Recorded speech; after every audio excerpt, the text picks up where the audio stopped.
अंजली दमानिया यांचं खरोखर आपण कौतुक केलं पाहिजे, कारण की महाराष्ट्रातील राजकारण्यांच्या विरोधात उभं राहणं म्हणजे किती धोक्याचं काम आहे हे आपल्याला माहीत आहे। कारण की जर एखाद्या राजकीय नेत्याच्या विरोधात जर एखादा व्यक्ती उभा राहत असेल तर त्याचं महाराष्ट्रात काय केलं जातं हे आपल्या सर्वांना सांगायची गरज नाही।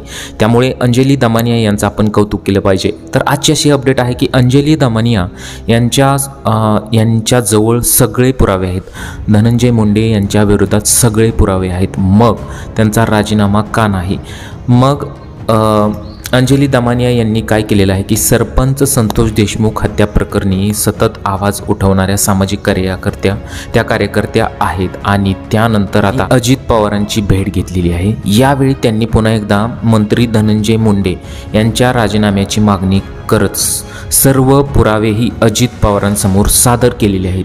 अक्षरशः त्यांच्याजवळ सर्व पुरावे आहेत। या भेटीत दमानिया यांनी धनंजय मुंडे यांचा राजीनामा घेतला नाही तर मी कोर्टात जाईन असा इशारा दिलेला आहे। बैठकीनंतर अंजली दमानिया यांनी अजित पवारांसोबत झालेल्या चर्चेची माहिती माध्यमांच्या प्रतिनिधींना दिलेली आहे। त्या म्हणाल्या, मी त्यांच्याशी सुमारे 25 ते 30 मिनिटे चर्चा केली असं त्यांचं म्हणणं होतं।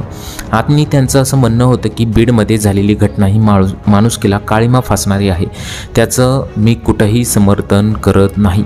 मग माझंही तेच म्हणणं होतं की तरीही मुंडेचा राजीनामा का घेत नाही? मी माझ्याकडील सर्व पुरावे त्यांना दाखवले, कशा प्रकारे धनंजय मुंडे, राजश्री मुंडे आणि वाल्मिक कराडचे एकत्रित बिझनेस आहेत। आता उद्या दुपारी 12 वाजता त्यांची मुख्यमंत्री यांच्यासोबत बैठक आहे। मी जे पुरावे त्यांना दाखवले, कागदपत्रे दिली, त्या अनुषंगाने ते मुख्यमंत्र्यांसोबत चर्चा करणार आहेत असं दमानिया यांनी सांगितलेले आहे। तर काही महिन्यांपासून महाराष्ट्रातील वातावरण जे आहे ते खूप गंभीर स्वरूपाचं झालेलं आहे। काही सामान्य लोकांना तर अक्षरशः झोपसुद्धा लागत नाही। तर अंजली दमानिया पुढे काय म्हटलेले आहे ते पहा। गृह मंत्रालयाने मंत्री आणि आमदारांसाठी जे डायरेक्शन दिलं आहे तेही मी अजित पवारांना दाखवलं। त्यामुळे हे सर्व गंभीर जे आरोप आहेत हे सर्व गंभीर आहे असं त्यांनी म्हटलेलं आहे। अजित पवार धनंजय मुंडेचा राजीनामा घेतील का असा सवाल दमानिया यांना विचारण्यात आला असता त्या म्हणाले की संतोष देशमुख यांच्यासोबत जे घडलेलं आहे ते पुन्हा महाराष्ट्रात घडू नये असं त्यांचं म्हणणं आहे। त्यामुळे मुख्यमंत्र्यांसोबत चर्चा केल्यानंतर ते धनंजय मुंडेंचा राजीनामा घेतील असा विश्वास दमानिया यांनी व्यक्त केला। ज्या पद्धतीने त्यांनी माझ्याकडील बीडमधील जे दहशतीचे सर्व पुरावे, रील्स हे सगळं बघून घेतलं, समजून घेतलं, जे त्यांना आतापर्यंत माहिती नव्हतं। आज गंभीरपणे त्यांनी सगळं बघितलं, त्यामुळेच ते नक्कीच राजीनाम्याबद्दल विचार करतील असं दमानिया यांनी म्हटलेलं आहे। मग असा प्रश्न निर्माण होईल की आता यामध्ये अजित पवार हे राजीनामा घेतील का हे सर्वांचं लक्ष लागलेलं आहे आणि का त्यांना पाठीशी घालतील हे सुद्धा अनेक लोकांचं असं मत येत आहे। तर आपण पुढे बघणारच आहोत की आपल्याला अपडेट मिळेलच की याबद्दल काय होत आहे। जर त्यांनी धनंजय मुंडे यांच्या राजीनाम्याबाबत निर्णय न घेतल्यास ते योग्य होणार नाही।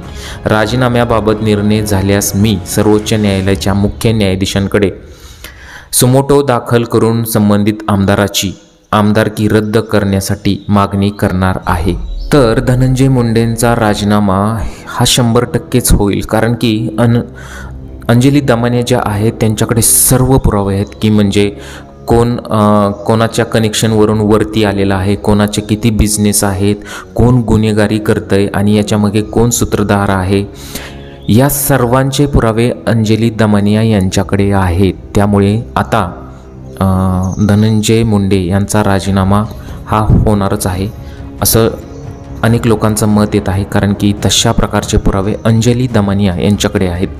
तर अशी आजची घटना होती। या घटनेबद्दल, या अपडेटबद्दल तुम्हाला काय वाटतं, तुमच्या प्रतिक्रिया आम्हाला कमेंट बॉक्समध्ये जरूर कळवा। जर चॅनलवर पहिल्यांदा असेल तर चॅनलला जरूर सबस्क्राईब करून घ्या।